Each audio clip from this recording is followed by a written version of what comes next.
Ang mensahe tungkol sa Babylonia. Ikalabintatlong kabanata. Ito ang mensahe tungkol sa Babylonia na ipinahayag ng Panginoon kay Isaias na anak ni Amos. Magtaas kayo ng isang bandila roon sa tuktok ng bundok na walang puno. Pagkatapos sumigaw kayo ng malakas sa mga sundalo, at senyasan ninyo sila para salakayin at pasukin ang lungsod ng mga kilala at makapangyarihang tao. Inutusan ko na ang mga itinalaga kong sundalo na magpaparusa sa mga taong kinapopuotan ko.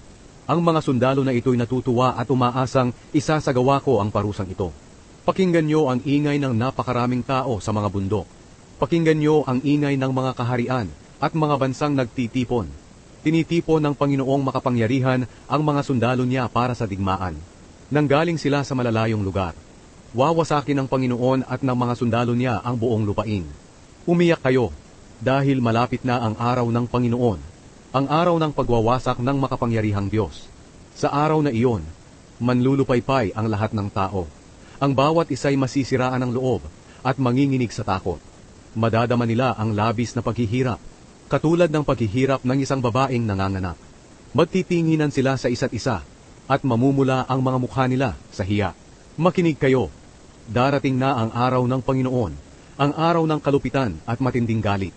Wawasakin ang lupain hanggang sa hindi na matirhan, at ang mga makasalanang naroon ay lilipulin. Hindi na magniningning ang mga bituin. Sisikat ang araw pero madilim pa rin, at ang buwan ay hindi na rin magbibigay ng liwanag. Sinabi ng Panginoon, parurusahan ko ang mundo dahil sa kasamaan nito. Parurusahan ko ang mga makasalanan dahil sa kanilang kasalanan. Wawakasan ko ang kahambugan ng mayayabang.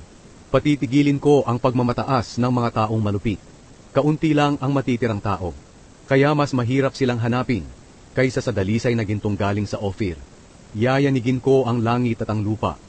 Ako ang Panginoong makapangyarihan, ay gagawin ito sa araw na ipapakita ko ang matindi kong galit. Ang mga dayuhan sa Babylonia ay tatakas at babalik sa sarili nilang bayan na parang mga usang hinahabol. Uuwi sila na parang mga tupang walang nagbabantay. Ang bawat mahuli ay sasaksakin hanggang sa mamatay. Ang kanilang mga sanggol ay luluray-lurayin sa kanilang harapan. Sasamsamin ang mga ari-arian nila sa kanilang mga bahay at gagahasain ang kanilang mga asawa. Makinig kayo, ipapalusob ko ang Babylonia sa mga taga-Media na hindi nagpapahalaga sa pilak at ginto. Papatayin ng mga taga-Media ang mga kabataang lalaki sa pamamagitan ng pana. Pati ang mga bata ay hindi nila kaaawaan. Ang Babylonia ay kahariang pinakamaganda sa lahat ng kaharian. Ipinagmamalaki ito ng kanyang mga mamamayan, pero wawasakin ko ito, katulad ng Sodom at Gomora, at hindi na ito titirhan magpakailanman. Walang Arabong magtatayo roon ng kanyang tolda, at wala ring pastol na mag-aalaga roon ng kanyang mga tupa. Magiging tirahan na lang ito ng mga hayop sa gubat. Titirhan ng mga kwago at ng iba pang mababangis na hayop ang kanilang mga bahay, at luluksulukso roon ang mga kambing na maiilak. Aalulong doon sa mga tore nila at mga palasyo ang mga asong gubat. Nalalapit na ang wakas ng Babylonia. Hindi na ito magtatagal.